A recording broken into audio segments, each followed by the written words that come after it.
Bonjour et bienvenue dans la vie des diocèses, direction les Côtes-d'Armor. Cette semaine, le diocèse de Saint-Brieuc et Tréguier en Bretagne Nord, 600 000 habitants. Nous nous rendrons dans les coulisses du grand projet de la Maison Saint-Yves et son escale famille, un nouveau programme à destination de familles en précarité. Et en ce moment, cela touche de nombreux migrants. Un soutien bienvenu en ce temps proche de Noël. Nous ferons une autre escale avec la clôture du Grand Synode diocésain. Un souffle nouveau pour toute l'Église. En tout cas, c'est l'objectif. Et puis, nous arriverons à bon port dans cette émission à la maison Anne et Joachim, un couple chrétien présent dans un quartier difficile de Saint-Brieuc. L'un de ses objectifs, rompre la solitude. Monseigneur Denis Moutel, bonjour. Bonjour, bonjour. On va commencer par le grand chantier qui s'est achevé cette année à votre grande joie. Et c'est celui de la Maison Saint-Yves. Énorme projet, pouvez-vous nous décrire ce qui a été fait? Alors, 4 années, en fait 2 années d'études, de consultation et puis 2 années de réalisation, ce qui est assez resserré finalement. La réflexion a été importante. Je crois que la beauté du lieu et sa réussite, nous en sommes heureux, est tout à fait dépendante du temps que nous avons pris pour concevoir, pour penser, pour savoir ce que nous voulions. Il y a quelques mots-clés. Le premier mot-clé, c'est l'ouverture. C'est-à-dire que c'était un grand séminaire dans le passé. Nous avons toujours des séminaristes neufs, nous en sommes heureux, mais ils sont au séminaire de Rennes. Et l'ouverture, puisqu'il y avait des grands murs, comme un séminaire, comme un monastère. Et nous avons abaissé côté ville, sur le sud de ce bâtiment, les murs, de façon très significative. Donc l'ouverture, et puis l'ouverture parce qu'il y a un patrimoine magnifique, une chapelle art déco, qui est assez unique, qui est belle. Les gens tombent en arrêt devant. On peut le souligner, il y a eu 7000 visiteurs depuis l'ouverture. Oui, 7000 visiteurs.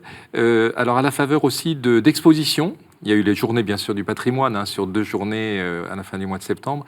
Et puis des expositions, dont une première consacrée à un peintre local qui a fait la grande fresque de l'arrivée de Saint-Brieuc et Saint-Hugues-de-Val, qui est maintenant dans le cloître, en 1900, dans les années 30.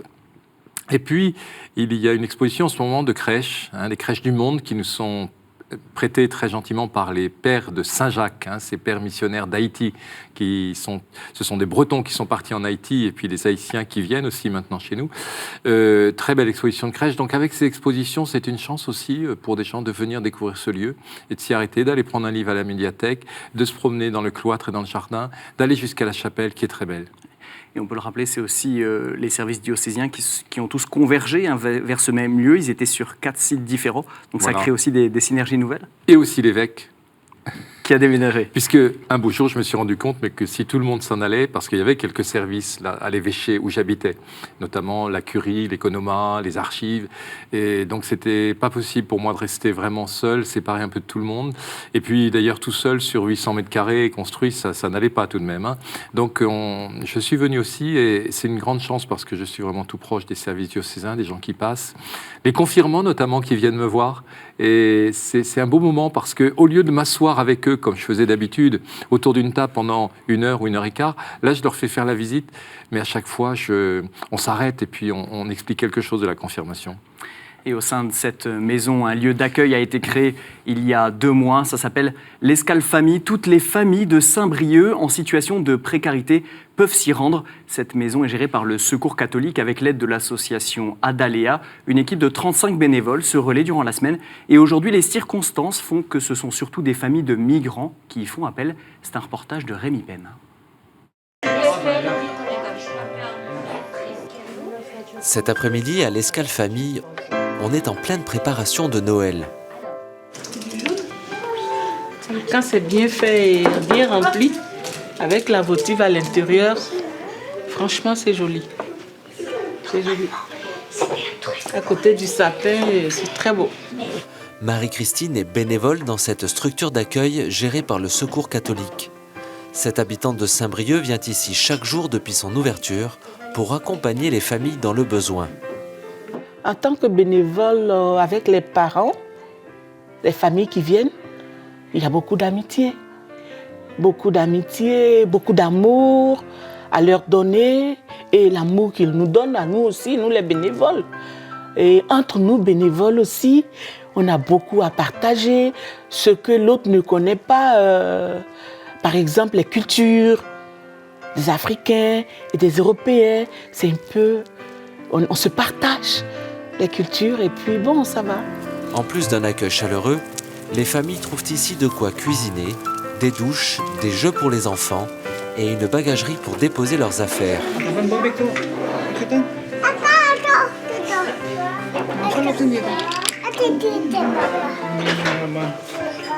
Un accueil de jour uniquement, mais un accueil inédit pour ces familles qui répond à un réel besoin pour la ville de Saint-Brieuc. Aujourd'hui, les familles essentiellement qui viennent sont des familles qui ont cette difficulté de logement. Et de fait, c'est beaucoup des familles migrantes, des familles qui ont passé par la demande d'asile et qui ont été refusées, qui restent là en attente de voir s'ils peuvent être régularisés à un autre titre. Des familles qui arrivent sur le territoire avant de rentrer dans les dispositifs. Donc nous, ici, on ne fait pas forcément de l'accueil, on ne fait pas forcément de l'accompagnement administratif, on est plutôt dans la vie du quotidien. Merci et son fils sont une de ces familles. Cette mère célibataire a quitté le Nigeria pour la France il y a 5 ans. En attendant son titre de séjour, depuis août, elle dort dans un garage avec son fils de 16 mois. Comme il fait froid dehors maintenant, je vais juste venir ici, je vais rester et je peux prendre mon douche, je peux manger, je peux dormir un peu quand je veux et je peux sortir quand je veux. Et cette lieu est importante pour moi parce qu'avant, j'ai juste resté dehors toute la journée. Et quand j'ai attendu ici, c'est ouvert et je peux venir ici. Donc, je venais ici tous les jours pour rester et pour mon fils aussi, là, parce que c'est très important pour lui, pour jouer avec les enfants. Parce que quand il est avec moi, c'est pas très bien. C'est pour ça que je venais ici, comme ça, il peut jouer avec l'autre enfant et moi aussi, je peux rester tranquille, je peux faire à manger. Je suis très, très contente, en fait. Comme Mercy et son fils, ce sont 27 familles qui ont poussé la porte de l'Escale Famille depuis son ouverture, il y a 2 mois.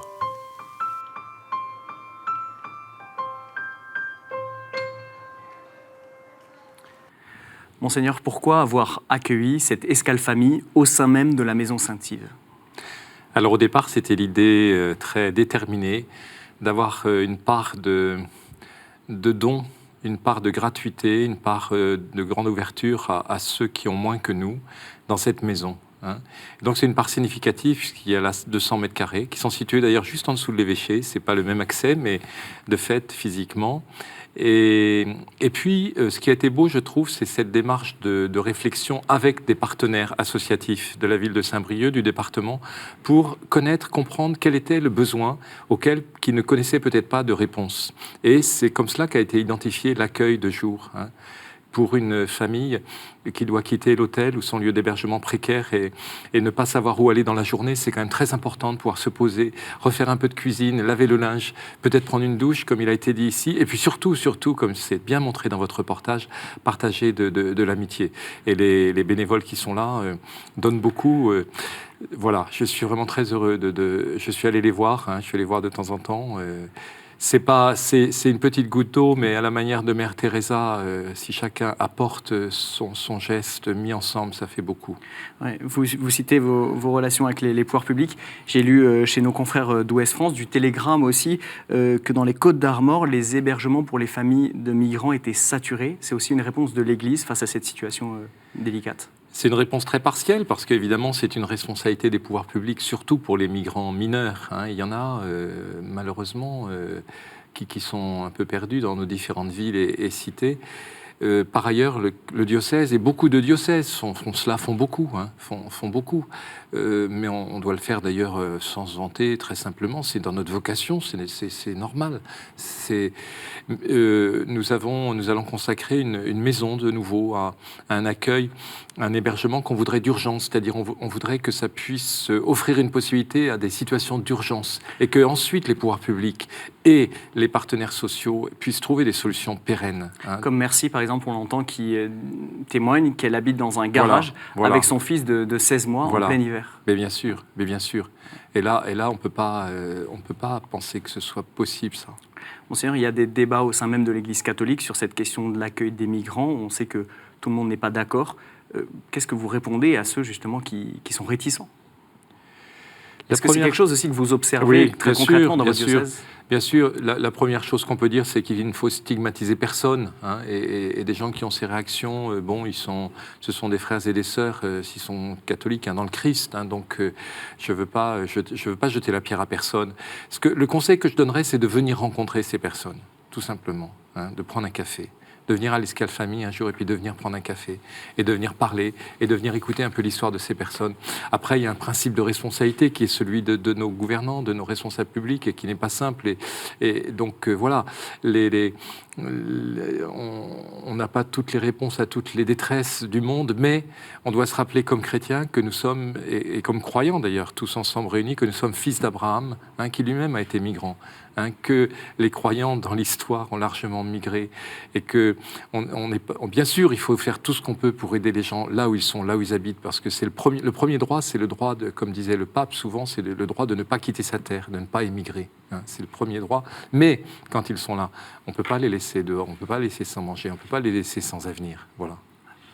Et de l'accueil, on continue à en parler. Après 2 ans de travaux, le synode du diocèse de Saint-Brieuc et Tréguier a rendu ses conclusions. C'était à la Pentecôte cette année. Le temps est désormais à la réception des décisions avant la mise en œuvre sur le terrain. Et dans la paroisse de Plouaret, la question de l'amélioration de l'accueil a été centrale. On écoute.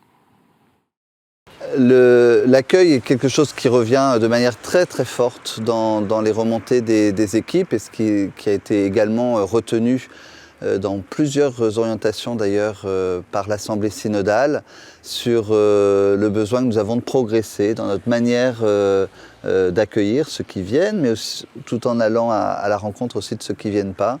Dans notre commune, enfin dans notre paroisse de Plouaret, il nous semble qu'il n'y a pas assez d'ouverture aux autres et qu'il faut faire appel à certaines personnes qui ne sont peut-être pas mis en évidence, mais à les chercher, à les solliciter pour les amener effectivement à entrer dans cette communauté chrétienne et l'agrandir.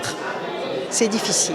Le souci, c'est que nos paroisses sont vieillissantes et que nous avons du mal à trouver des nouvelles personnes qui veulent bien s'engager, qui veulent bien donner de leur temps. Ça peut paraître parfois une difficulté majeure avec les nouveaux horaires, les nouveaux modes de famille aussi, qui font qu'on n'est pas forcément disponible comme on voudrait. Mais justement, trouver à inventer quelque chose de nouveau et écouter ces jeunes familles, ce qu'elles ont à nous dire, leurs attentes. Il y a des choses, oui, qui pourraient être mises en place, qui sont déjà en place dans d'autres paroisses et vraiment que les jeunes enfants aient leur place déjà physiquement dans l'église, donc il y ait peut-être un petit lieu qui leur soit dédié, qu'on aménage avec des coussins où ils se sentent vraiment déjà accueillis physiquement. Bon, sûr, voilà, des coussins pour les enfants pour améliorer l'accueil. C'est une petite proposition, c'est ce genre de petites propositions qui font que ça peut fonctionner? En tout cas, dans notre synode, il y a eu beaucoup de propositions sur l'accueil, effectivement. L'accueil, c'est pas simplement, c'est la parole, bien sûr, le sourire, être avenant, essayer de répondre à la première question qui est posée. Voilà, on n'est jamais dérangé par quelqu'un qui vient demander quelque chose à l'église. On ne doit jamais être dérangé. Alors, le coussin, bah oui, et puis un petit coin pour les enfants, et puis, bah oui, quand ils viennent en famille. Il y a eu pas mal de choses aussi de dites sur le rythme des 30-50 ans, voilà, pour qui il faut peut-être pas mettre des rencontres en plein milieu d'après-midi, mais essayer de varier un peu et en mettre le soir aussi. L'accueil a été très souvent repris. Voilà. Monseigneur, on entend aussi ces mots. Dur, il n'y a pas d'ouverture, ou encore c'est difficile d'aller vers les autres. On voit dans ces témoignages que finalement l'accueil dans les paroisses, qui semble être facile quand on en parle, en fait, il se révèle être difficile. Oui, je pense qu'il ne faut peut-être pas généraliser. Moi, je trouve les personnes de Plouaret, là, que je connais, j'ai revu des visages avec beaucoup de joie, ce sont des gens courageux. Ce sont vraiment des personnes courageuses parce que on est dans un contexte, on n'est pas très loin de Lannion, qui est une petite ville relativement importante et connue pour ses activités technologiques, etc.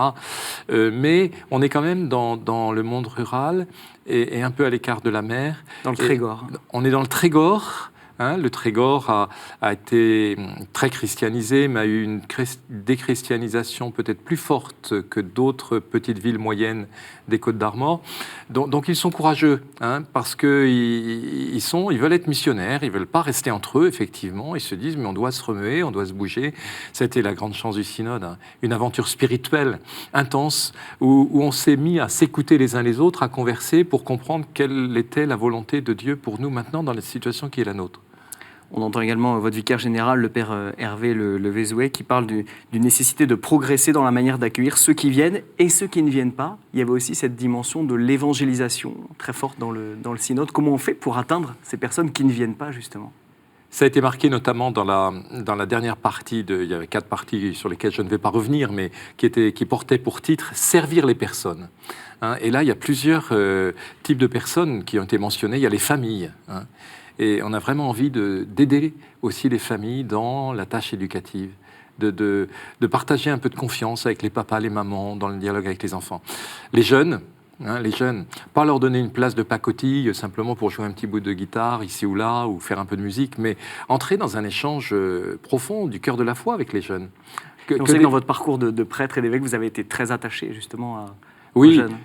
Oui, c'est vrai, je le suis toujours. J'ai quitté maintenant la présidence du Conseil pour la pastorale des enfants et des jeunes, et c'est Monseigneur Laurent Perceroux qui l'assure, et j'en suis bien heureux. Il le fait très bien. Mais avoir avec les jeunes un partage de fond aussi sur la foi, que des grands-parents puissent dire voilà, tu sais, moi, pourquoi je suis resté chrétien, je vais te le dire. Et pas simplement des histoires de technique ou de manière de faire. Bon, il y a, évidemment, les jeunes ne sont pas beaucoup là dans ce genre de paroisse, donc c'est pas si simple, et les personnes en souffrent. Alors l'enseignement catholique est quand même à une place significative chez nous, 35% de la population scolaire dans le département, donc je pense qu'il y a des enjeux importants là de présence aux jeunes. Justement, dans cette dimension de l'accueil, vous parlez de ces nouveaux horaires, on entend aussi dans l'interview ces nouveaux modes de vie des familles. Oui. Comment l'Église peut s'adapter, très concrètement ? Alors, je pense aussi aux relations nombreuses que l'Église entretient quand même avec des associations. L'Église n'a pas toujours à faire les choses simplement par elle-même. Et de son fait, les chrétiens aussi, fidèles du Christ, sont comme apôtres, présents dans diverses associations de toutes sortes, qui concourent à l'animation d'une commune, qui concourent à accueillir des nouveaux arrivants. Ce qui est très important dans cette région du Trégor, ce sont les pardons aussi. Là, on a vu un tout petit pardon qui s'esquissait, je pense que c'était une fête modeste, mais c'est-à-dire ce rassemblement religieux et en même temps profane, festif, parce qu'il y a un grand repas, comme dans Astérix, chez nous ça se termine toujours par un grand repas. Et du sanglier. Même si on s'est battu un peu avant, mais quand même, ça fédère, on se rencontre, et il y a beaucoup plus de gens à venir au repas qu'à venir à la messe. Donc les catholiques ne font pas simplement des choses à part, ils font aussi des choses avec les autres. C'est cette manière-là aussi qui est d'être dans le monde. Je pense que la Maison Saint-Yves, d'autres initiatives prises dans les paroisses, les dimanches en famille, une fois par mois, où on s'efforce d'accueillir les enfants qui sont catéchisés, mais leur famille. Donc ça, c'est des nouvelles propositions. Oui, ouais. Et c'est important, parce qu'on prend son temps, on commence à 10h, et pour la messe qui a lieu à 11h, je crois qu'il y a beaucoup de choses qui sont proposées, mais il ne faut pas seulement avoir le souci de faire venir les gens vers nous, c'est à nous aussi d'aller là où les gens vivent, pour être simplement, comme dit l'Écriture sainte, pour vivre dans la justice et dans la paix en présence du Seigneur.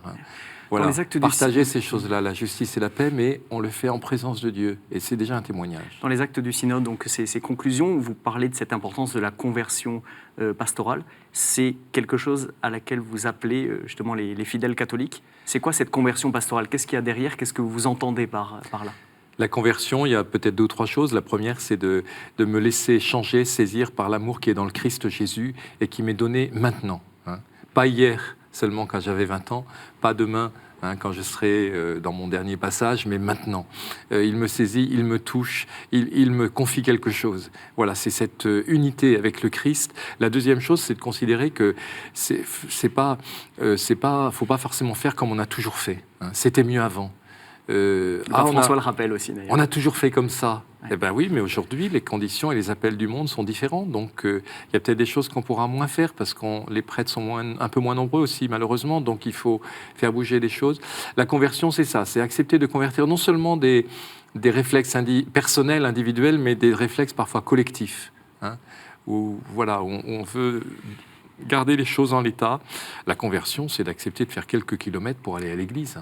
Alors qu'on fait 25 km pour aller jouer au loto le dimanche après-midi, on se repose le matin en regardant le Jour du Seigneur, qui est une très belle émission, mais pour ne pas se fatiguer. Et donc là, il y a un gros blablacar eucharistique à organiser, et là, c'est une grosse conversion. Donc voilà, une idée d'initiative.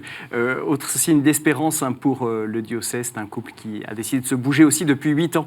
Isabelle et Benoît Gosselin habitent et animent la maison Anne et Joachim, du prénom des grands-parents de Jésus. C'est un lieu de vie et d'accueil basé dans le quartier populaire Balzac à Saint-Brieuc. Une présence d'église toute simple qui veut relever notamment le défi de la solitude. On écoute donc Isabelle et Benoît Gosselin. Ils sont responsables diocésains de la pastorale des familles. Effectivement, il y a beaucoup de solitude, malheureusement, et beaucoup de diversité de solitude.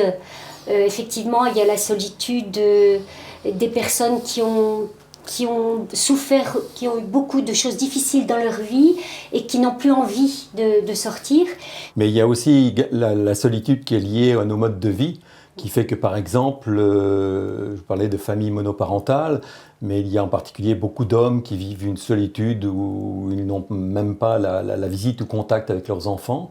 Il y a des réalités évidemment des personnes âgées, il y a des personnes aussi qui, pour des raisons diverses, ont trouvé une épreuve sur le chemin de leur vie et qui sont finalement coupées de toute vie sociale. Maintenant, c'est vrai aussi que ça c'est lié à notre quartier, mais la réalité de la solitude, on la côtoie dans d'autres lieux, en particulier dans ça peut être dans des milieux urbains, mais aussi dans le rural, et que finalement, avec des relectures que nous avons pu faire ensemble ou avec d'autres couples, nous apercevons que cette expérience de présence d'une famille au nom de l'Église, ça peut être une proposition qui se met au service du lien, de relier les personnes. Je crois que ça fait partie aussi de l'Évangile, et à la fois de leur révéler que, ils ont des frères et sœurs au moins en humanité, et que ces liens-là, même s'ils sont quelquefois abîmés, même s'ils sont quelquefois difficiles, on peut les faire vivre malgré tout, ou revivre. Monseigneur, on dit de la solitude qu'elle est le mal de ce siècle.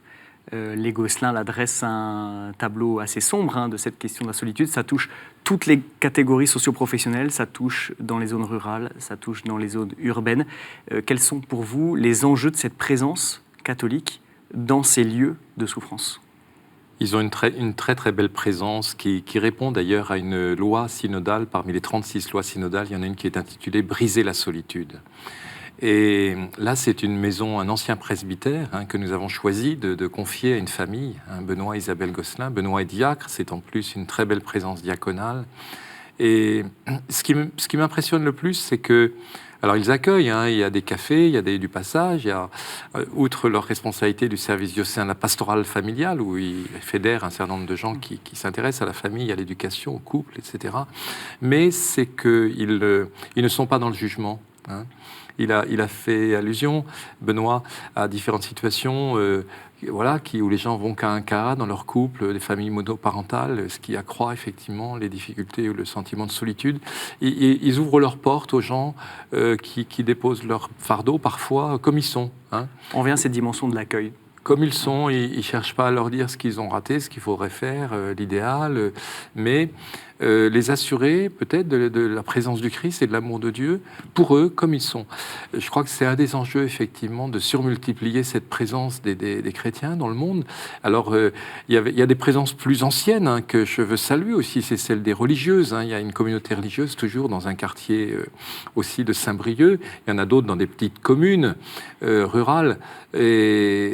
bon, qui ont un rayonnement extraordinaire. Enfin, et malheureusement, elles sont moins nombreuses. Donc là, je suis heureux que le relais soit pris aussi par un couple comme Benoît et Isabelle. Puisqu'on approche de Noël, on sait que la solitude parfois se ressent de manière très forte, plus forte dans ces périodes de fête pour un certain nombre de personnes. Il y a ce taux de suicide très important aussi en Bretagne, avec une mortalité 65% supérieure à la moyenne nationale. Les Côtes-d'Armor aussi sont particulièrement touchées. Quelle est la parole d'un évêque devant ces drames ? C'est une parole douloureuse et en même temps c'est une parole d'espérance. Aujourd'hui dans la liturgie, nous lisons en Isaïe « Fortifier les genoux défaillants ». Encourager ceux qui fléchissent pour aller sur ce chemin vers Dieu.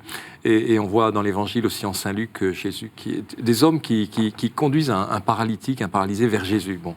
Être auprès des personnes en souffrance pour être auprès d'eux, présence du Christ, c'est très important. Les causes, elles sont analysées parfois dans des études.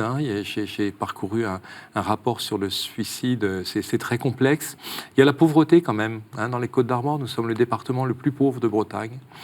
Il y a l'agriculture en souffrance, avec ces parcours parfois chaotiques, des variations du prix de vente du travail des hommes et des femmes, et c'est terriblement décourageant de voir que son travail n'est payé rien du tout, parce qu'on ne veut pas assez payer suffisamment cher ce qu'il y a dans notre assiette.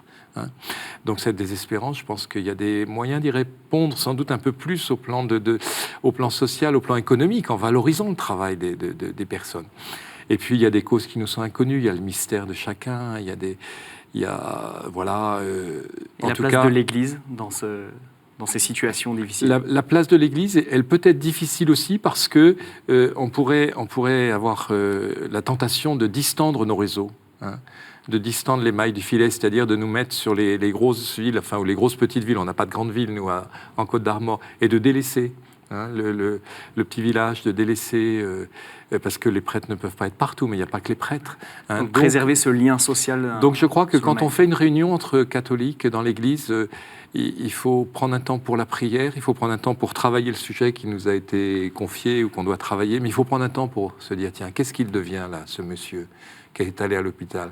Qu'est-ce qu'elle devient, cette dame? Et ces gens qui viennent d'arriver dans notre quartier, est-ce que quelqu'un est allé les voir ou a pris des nouvelles? Je pense que ça, il faut qu'on intensifie ce genre de soucis partagés. Merci Monseigneur d'avoir accepté notre invitation. Merci, c'était avec beaucoup de plaisir. Et si vous voulez plus d'informations sur les actualités du diocèse de Saint-Brieuc et Tréguier, je vous invite à visiter le site internet du diocèse qui s'affiche à l'instant sur vos écrans.